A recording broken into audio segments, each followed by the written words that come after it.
Selamat datang teman-teman. Di video ini kita akan mempelajari pengantar sistem informasi sebagai pertemuan pertama dari mata kuliah dasar sistem informasi.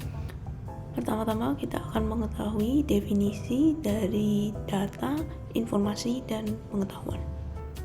Data mengacu pada deskripsi dasar dari hal-hal, peristiwa, kegiatan, dan transaksi yang dicatat, diklasifikasikan, dan disimpan tetapi tidak diatur untuk menyampaikan arti tertentu. Item data dapat berupa angka, huruf, suara, dan gambar. Ini merupakan contoh dari angka yaitu 3,11, 2,96, 3,95, 1,99, dan 2,08. Sedangkan untuk contoh di bagian huruf ada huruf B, A, C, A, B, D, F, dan C.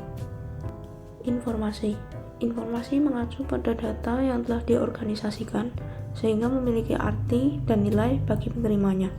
Misalnya nilai rata-rata IPK dengan sendirinya adalah data, tetapi nama siswa ditambah dengan IPK-nya adalah informasi.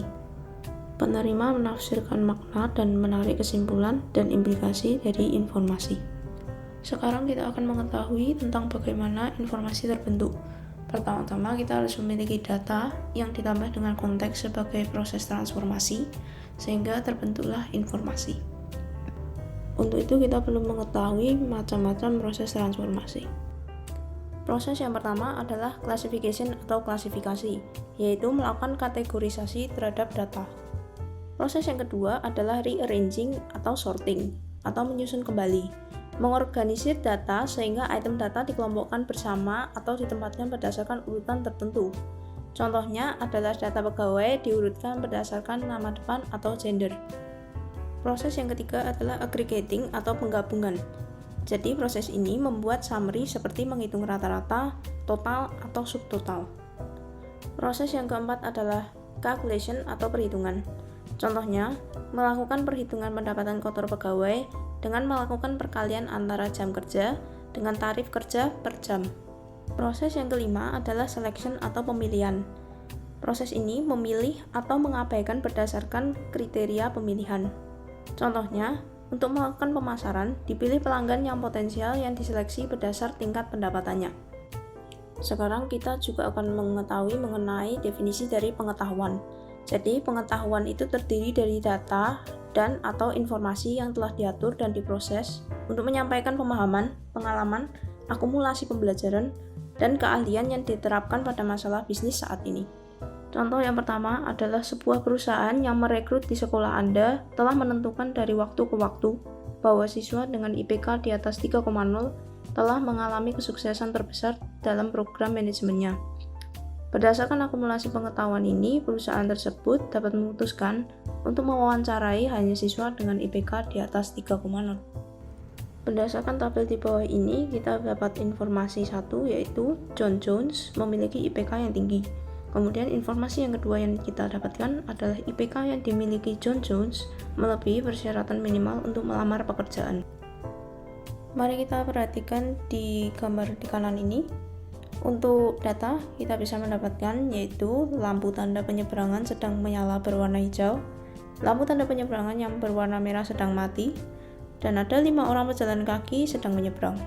Kemudian, kita dapat mendapatkan informasi dari gambar tersebut juga, yaitu pejalan kaki menyeberang saat lampu berwarna hijau, dan ada pejalan kaki melihat kanan dan kiri saat menyeberang.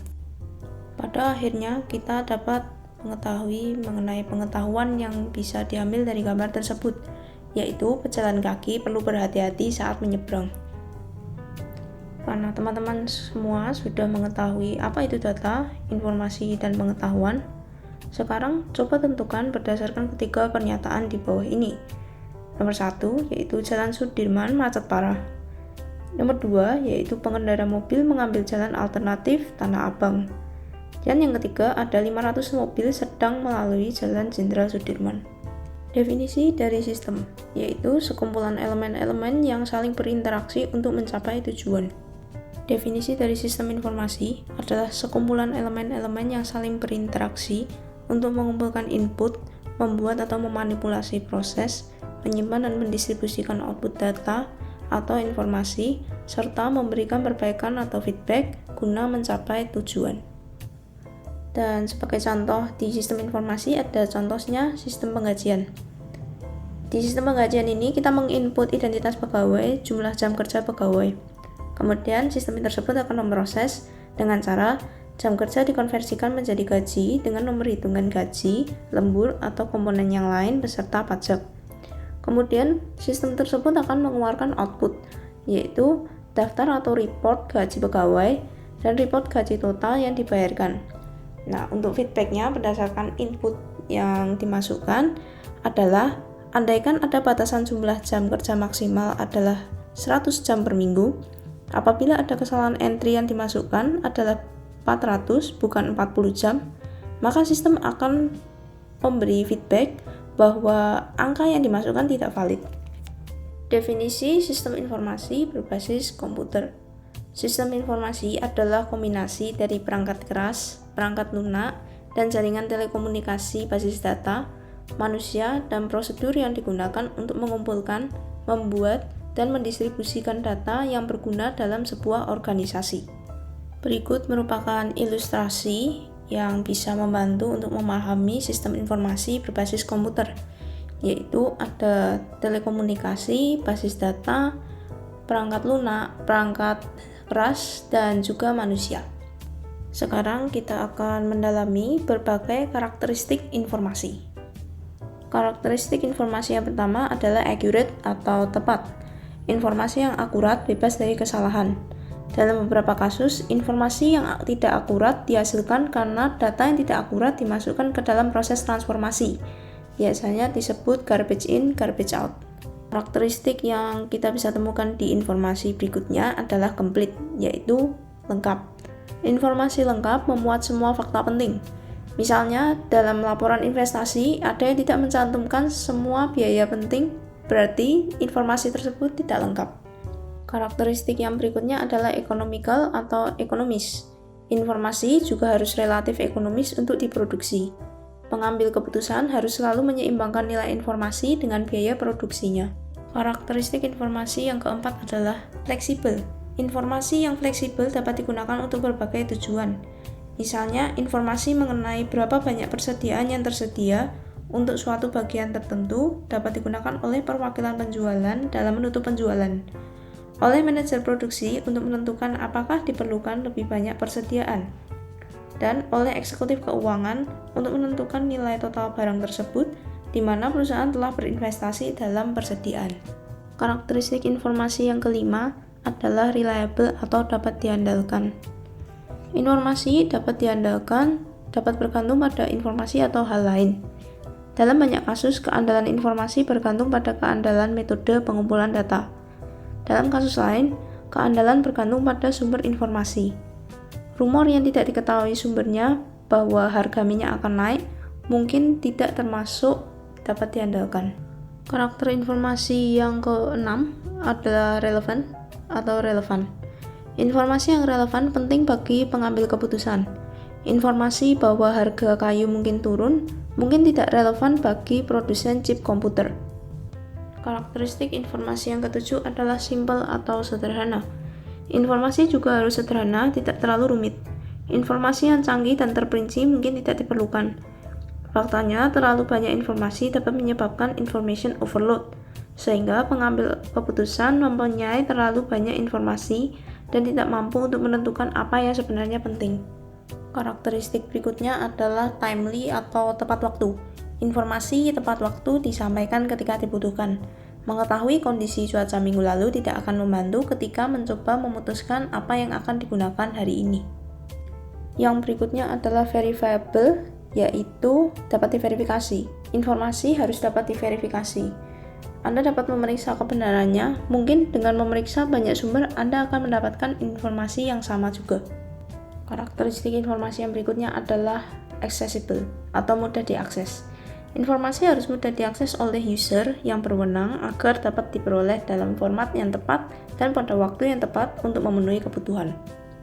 Yang terakhir adalah secure atau aman. Informasi harus aman dari akses oleh pengguna yang tidak berwenang. Sistem informasi dalam organisasi. Konteks sistem informasi, yaitu organisasi menggunakan sistem informasi untuk menjadi lebih produktif dan menguntungkan. mendapatkan keunggulan kompetitif, menjangkau lebih banyak konsumen, dan memperbaiki layanan untuk konsumen mereka. Hal ini berlaku untuk semua jenis organisasi, baik itu profesional, sosial, religius, pendidikan, dan pemerintahan. Di dalam ilustrasi ini, menunjukkan bahwa sistem informasi mendukung proses dan operasi bisnis, mendukung pengambilan keputusan bisnis, dan juga mendukung strategi untuk mencapai keunggulan kompetitif. Hal ini saling berkaitan dan bisa mendukung proses yang satu dengan yang lain. Sistem informasi berperan dalam hal efisiensi, yaitu menggantikan peran manusia dan melayani proses transaksi atau operasional, dan dalam hal efektivitas, yaitu menyediakan informasi untuk pengambilan keputusan, serta dalam hal strategik, yaitu memenangkan persaingan. Hal ini saling berkaitan dan bisa mendukung proses yang satu dengan yang lain. Sifat ganda atau dual nature di sistem informasi. Sistem informasi dapat membantu atau justru merugikan organisasi. More troubles to report for Toyota this morning. The auto giant admitting there were brake problems in one of its most popular models, the Prius Hybrid. Berdasarkan berita singkat tersebut, kita bisa mengetahui bahwa Toyota Prius Hybrid mendapatkan efek dari dual nature yang digunakan, yaitu kesalahan software dalam sistem untuk pengereman, sangat melukai reputasi Toyota dalam hal keamanan dan kualitas. Untungnya, dealer-dealer dapat dengan mudah menginstal software baru, sehingga masalah dapat diperbaiki. The global market is widely open actually. The obstacle is about the logistics. So then we search vendor and then finally we find FedEx. It was really lucky to meet FedEx at that time. Berdasarkan video singkat tersebut, kita bisa mengetahui dual nature, yaitu contoh kesuksesan dari FedEx. FedEx merupakan perusahaan transportasi senilai 32 miliar US dollar yang setiap harinya dapat mengirimkan jutaan paket ke 220 negara. FedEx menggunakan sistem informasi yang terinterkoneksi dan luas untuk mengkoordinasikan lebih dari 140.000 karyawan, ratusan maskapai penerbangan, dan puluhan ribu kendaraan darat di seluruh dunia. FedEx.com menjadi pusat informasi untuk bisnis. Sekian dari materi 1 ini, terima kasih atas perhatiannya dan sampai jumpa di video berikutnya.